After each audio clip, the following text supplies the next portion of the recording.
Tes. Tes.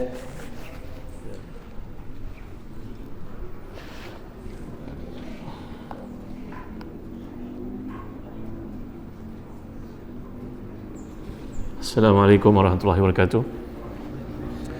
Innal hamdalillah nahmaduhu wa nasta'inuhu wa nastahdihi wa nastaghfiruh wa natubu ilayhi wa natawakkalu alayhi wa na'udzu billahi min shururi anfusina wa min sayyiati a'malina may yahdihillahu fala mudilla lahu wa may yudlil fala hadiya lahu.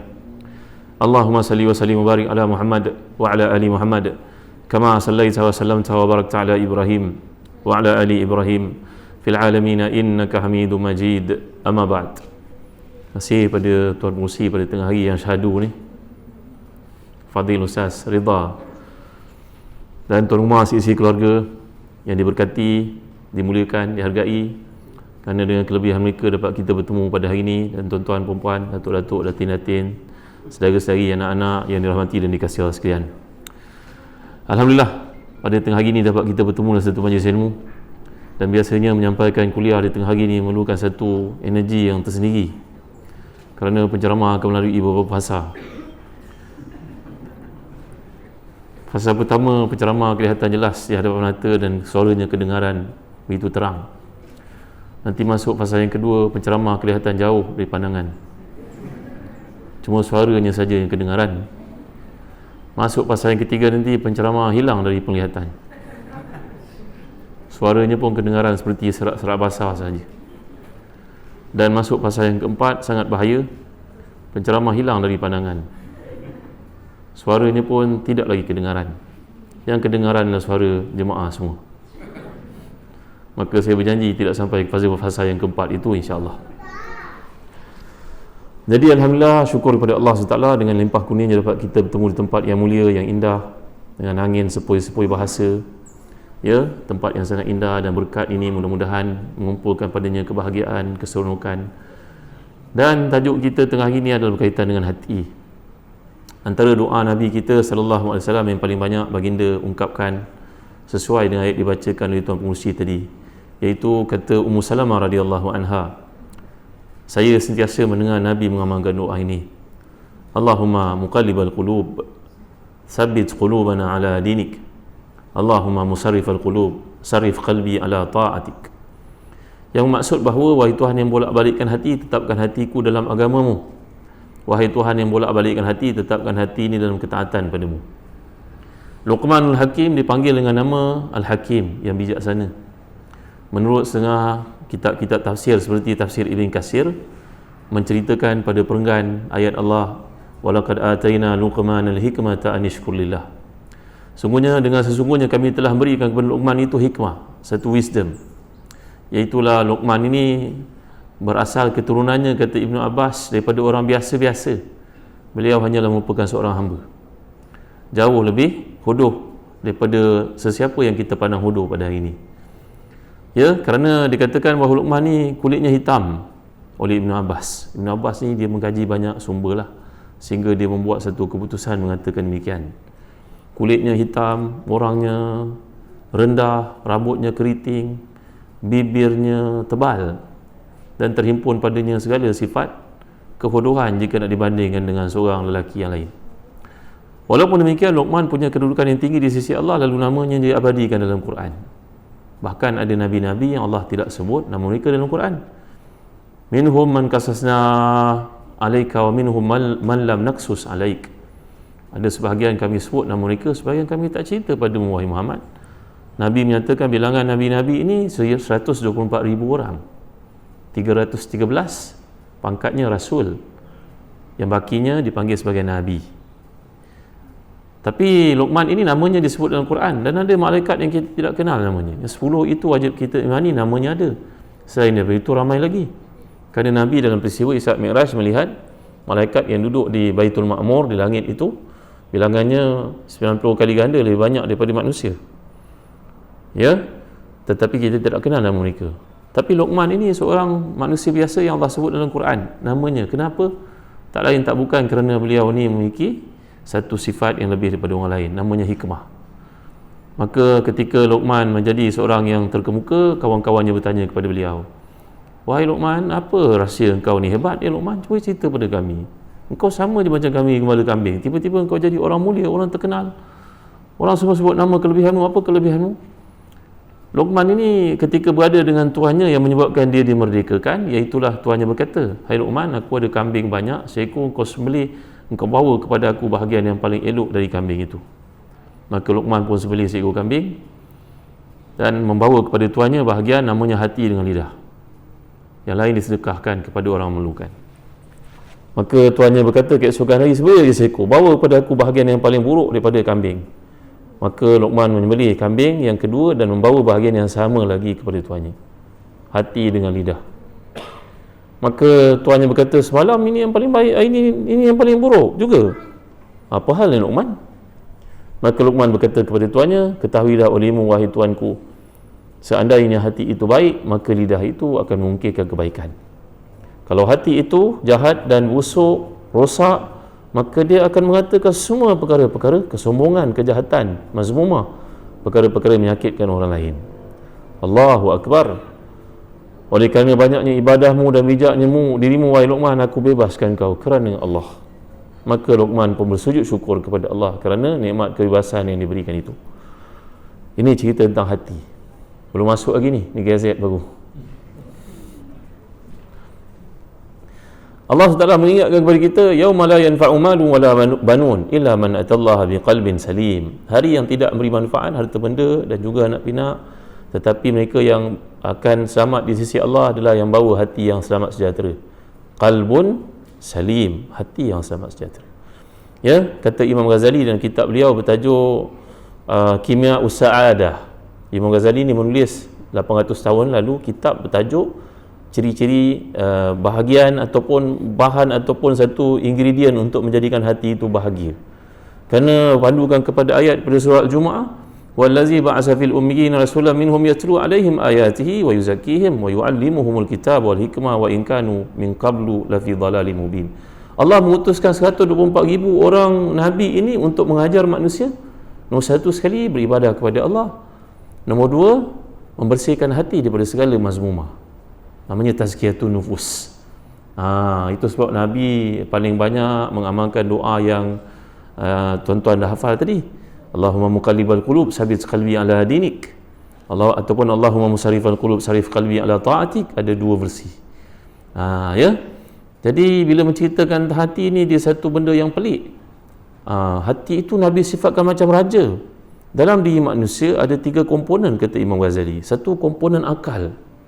Nombor 2, komponen syahwat. Nombor 3, komponen amarah. Kalau kita terjemahkan amarah ni, emosi.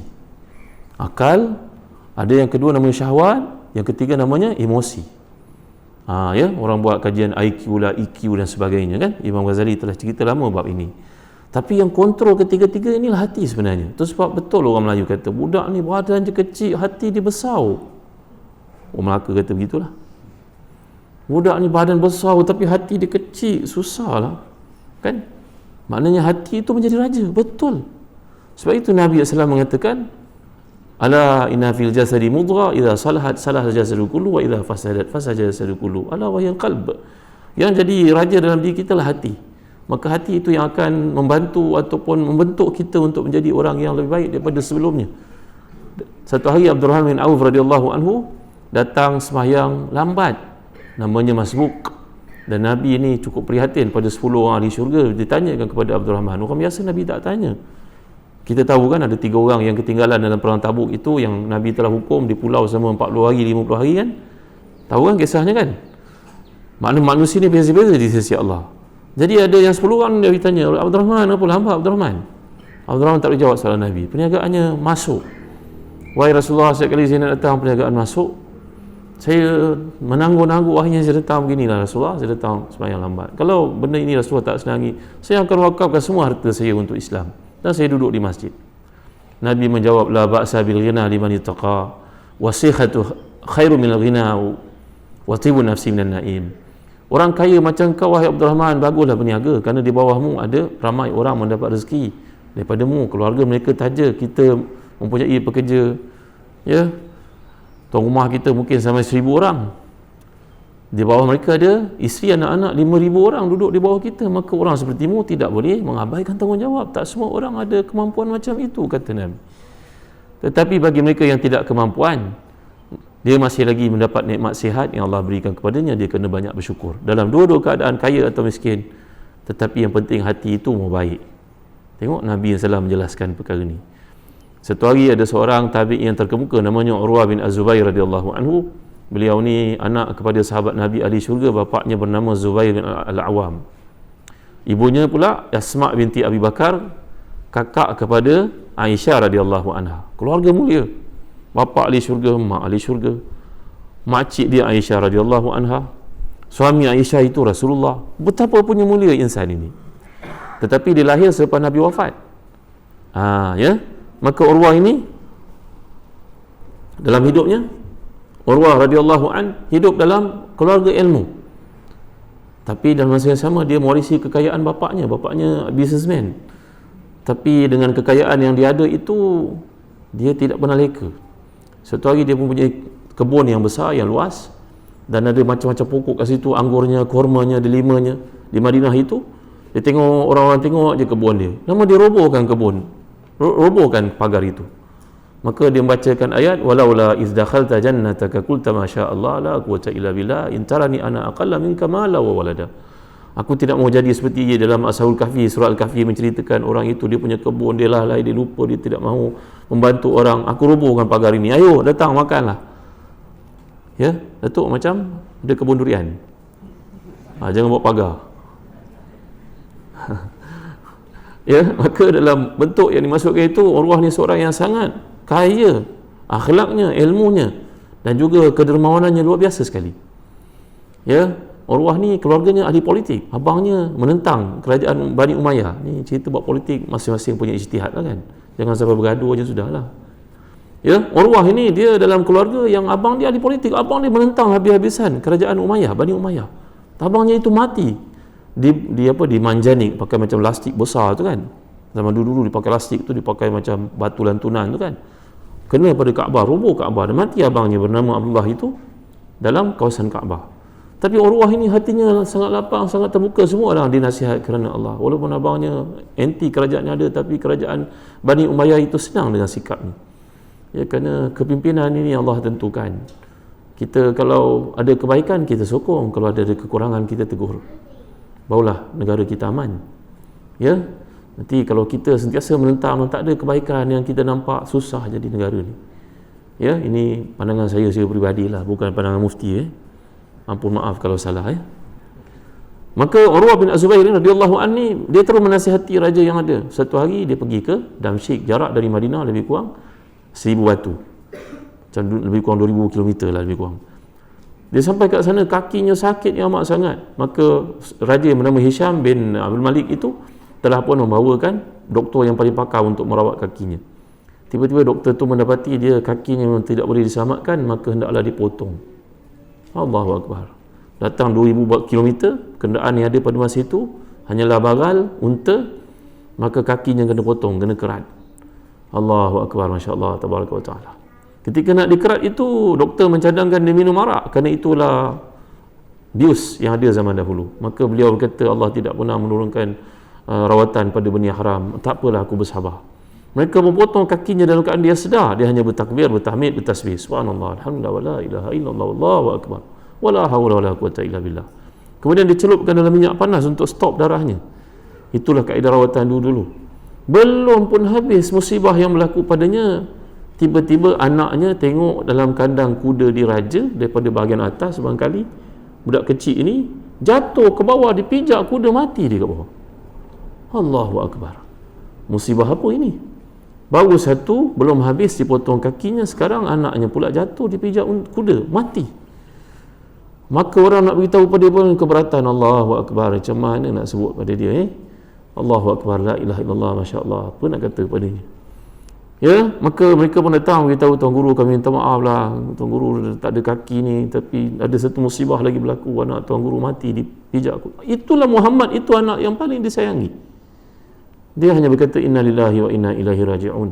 Allah beri kepada aku 7 orang anak, diambil seorang. Allah beri kepada aku 4 anggota, diambil 1, masih ada 3. Ini apa ni tuan-tuan? Ini hati yang bersih yang menyebabkan dia melihat semua jadi kacamata perspektif orang yang melihat benda itu kebaikan, plus, tak ada satu pun minus. Lagi besar ujian, lagi besar rahmat Allah. Pandangannya begitu. Baik tuan, cerita tentang hati ini memang tak pernah selesai. Sebab itu orang Arab menamakan perkataan qalbun. Dia perkataan qaf lam ba, yang bererti dia berubah-ubah. Kejap macam ni, kejap macam tu, kejap macam ni, kejap macam tu, kan? Kalau kita jadi suami janji kat isteri, lepas tu dah terlupa cakap lain pula. Betul tak? Ya, isteri pun tengok je, mengelak je, abang kau ni tengok macam-macam, itu cakap lain, ini cakap lain. Bukan apa, hati itu berubah. Kalau tak ditulis, kita lupa, betul kan? Itu sebab ayat-ayat tentang muamalat ni ditegaskan untuk ditulis. Kalau tak, terlupa. Maka tuan-tuan perempuan hati dan dikasih sekalian, hati satu benda yang pelik, yang ajaib, dan banyak disebut dalam Quranul Karim. Lahum qulubun la yafqahuna biha. Orang ini masuk neraka kerana hati tak digunakan dengan betul. Rupanya hari ini terbukti, kata Profesor Dr. Muhaya, seorang pakar perubatan yang tuan-tuan perkenal, baru ni dia cakap dengan saya, dia kata, Ustaz, apa kaitan fuad, qalb, nafs dalam Quran, Ustaz? Saya pun susah nak jawab benda ni kerana dia sangat bersifat falsafah, tuan-tuan. Tapi saya kata begini, Datuk, yang saya faham dalam Quran, hati itu yang membantu kita untuk berfikir sebenarnya, bukan akal. Dia kata, Ustaz, Masya Allah, ini terbukti, Ustaz, kajian sains yang dibuat di Amerika membuktikan bahawa memang sebenarnya brain itu dia mempunyai direct connection dengan hati. Hati itu yang menyalurkan kepada dia untuk bertindak sesuatu benda sesuai dengan bahasa yang saya sebut tadi. Orang Melayu kata, budak ni hatinya besar, maknanya akal dia besar. Hati itu mempengaruhi akal untuk bertindak. Betul kan, tuan-tuan? Ini terbukti, kata Datuk Dr. Mahaya. Subhanallah, dalam Quran telah menjelaskan perkara ini. Itu sebab bila Allah menyebut kepada kita, orang yang masuk neraka itu kerana hatinya tidak berfikir. Rupa hati itu yang merangsang otak untuk fikir macam mana. Baik, saya tak nak cakap panjang. Sekarang tibalah masa untuk kita jelaskan daripada Islam. Kalau kita baca dalam Quran, kata Imam Ghazali, kamu akan dapati semua cerita tentang hati ini bermuarakan kepada 5 perkara. Sungai itu besar, banyak cabangnya, tapi semua akan masuk ke laut juga. 5 perkara ini kalau kamu kaji dalam Quran, kamu akan dapati antara maqasid Quran, tema-tema utama Quran merawat 5 perkara ini. Ya, yang pertama sekali, dia ajar kita untuk bersihkan hati, rawat hati sebelum ia mati. Hendaklah rajin membaca Al-Quran Karim. Sekurang-kurangnya satu hari baca 10 ayat. Kalau kita boleh baca lebih baik. Buktinya apa? Dalam hadis mengatakan, man qara'a 10 ayatin fil laila lam yuktab minal ghafilin. Siapa baca Al-Quran 10 ayat seharian, dia tidak akan ditimpa penyakit ghaflah. Ghaflah ni berarti lalai. Satu, baca Quran. Nombor 2, dalam Quran banyak menyentuh tentang isu qiyamul lail. Tatajafa junubuhum 'anil madaji'i yad'una rabbahum khawfan wa tama'a wa mimma razaqnahum yunfiqun. Sentiasa sentuh tentang ulul albab pun disebut bangun malam juga. Ya, bila memasuki umur 40 tahun, tuan-tuan, ke atas, kita kena jadualkan qiyamul lail kita berlaku secara sistematik. Sekurang-kurangnya setengah jam sebelum subuh. Bangun, pujuk diri, mujahadah, dan semoga Allah merahmati seorang suami menunjuk isterinya dan juga sebaliknya. Nombor 3, dalam Quran kita akan lihat fokus kepada hati ini, ya, ditekankan satu perkara lagi, namanya banyakkan istighfar.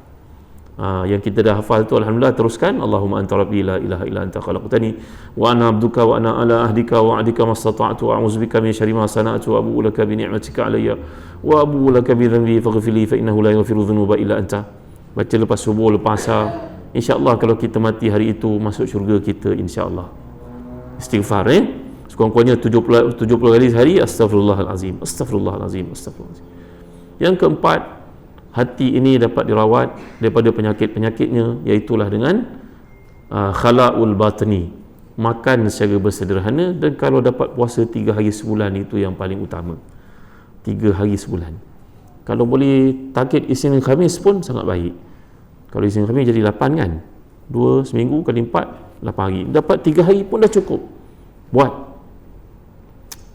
Kan? Dan yang terakhir sekali, dalam dapatan Quran dan juga hadis, memfokuskan kepada kita ni, carilah orang-orang yang saleh. Ya, dalam persahabatan kita, kawan-kawan kita sekarang ramai orang saleh. dalam program ni semua para salihin ni, para salihat semua. Betul kan? Alhamdulillah kan? Kat masjid ramai para salihin. Hari ni kat padang golf pun ramai orang salih. Betul kan? Hari ni orang doktor-doktor ramai yang salih. Orang naik motor ramai orang salih, berhenti sembahyang, pergi hantar bantuan pada orang susah. Cari orang salih ni di mana saja. Berkawan dengan mereka. Kerana para salihin ini, persahabatan dengan mereka berguna kat dunia dan juga dekat akhirat. Kami belajar kat Jordan, kat Syria. Ulama-ulama selalu pesan, man kana minkum najian falyakhuz bi yadi ghairihi. Siapa di kalangan anda semua besok di akhirat selamat dan tak mendapati saya bersama dengan kalian di situ, kerana kat akhirat ada dua tempat je. Syaqiyun atau sa'id. Syurga ataupun neraka, tak ada tempat lain. Maka kalau tak nampak seorang yang bernama Zahzan ini, carilah dia. Mana Ustaz Zahzan ni? Itu kita jumpa kat rumah sahabat kita di Putra Haid. Dia tak ada pula kat sini. Jadi pertemuan dekat dunia ini akan berulang lagi sekali ke akhirat. Kerana Allah menyatakan di hujung surah Az-Zumar, wasiqal ladzina taqaw rabbahum ila jannati zumara hatta idza ja'uha wa futihat abwabuha wa qala lahum khazanatuha salamun alaikum tibtum fadkhuluha khalidin. Di akhirat orang-orang salih akan masuk syurga berpegang-pegang tangan. Dan di dunia dahulu kalau persahabatan itu berlaku, nanti di akhirat mereka akan tanya, mana fulan bin fulan ni? Tak ada kat sini. Ya, jadi mudah-mudahan di saat yang sangat crucial seperti itu, orang-orang salih akan menyelamatkan kita. Ya, jadi inilah dia rawatan kepada hati. 5 perkara saya ulang balik semula. Nombor 1, baca Quran dengan istiqamah. Nombor 2, bangun malam. Nombor 3, rajinkan diri kita berpuasa sekurang-kurangnya 3 hari dalam sebulan, dan makanlah secara bersederhana. Yang keempat, hendaklah kita sentiasa dalam hidup ini banyak istighfar. Dan yang terakhir sekali, carilah orang-orang salih sebagai teman. Inilah dia inti kepada perbincangan Quran dan juga hadis, daripada maqasidnya, tema-tema utamanya yang menggesa kita untuk ingat bahawa hati yang selamat akan bertemu dengan Allah dan Allah akan redha padanya. Sekian setakat ini saja dulu. Wallahu a'lam, sallallahu ala sayyidina Muhammad wa ala alihi wa sahbihi wa wasallam. Walhamdulillahirabbil alamin wa barakallahu fikum. Terima kasih kepada tuan rumah, seisi keluarga, ya, gembira berkumpul kat sini. Mudah-mudahan segala kebaikan, keberkatan ada di tempat ini, dalam keluarga yang mulia ini, dan kepada kita semua. Wassallallahu ala sayyidina Muhammad wa ala alihi wa sahbihi wasallam. Walhamdulillahirabbil alamin wa barakallahu fikum. Wassalamualaikum warahmatullahi wabarakatuh.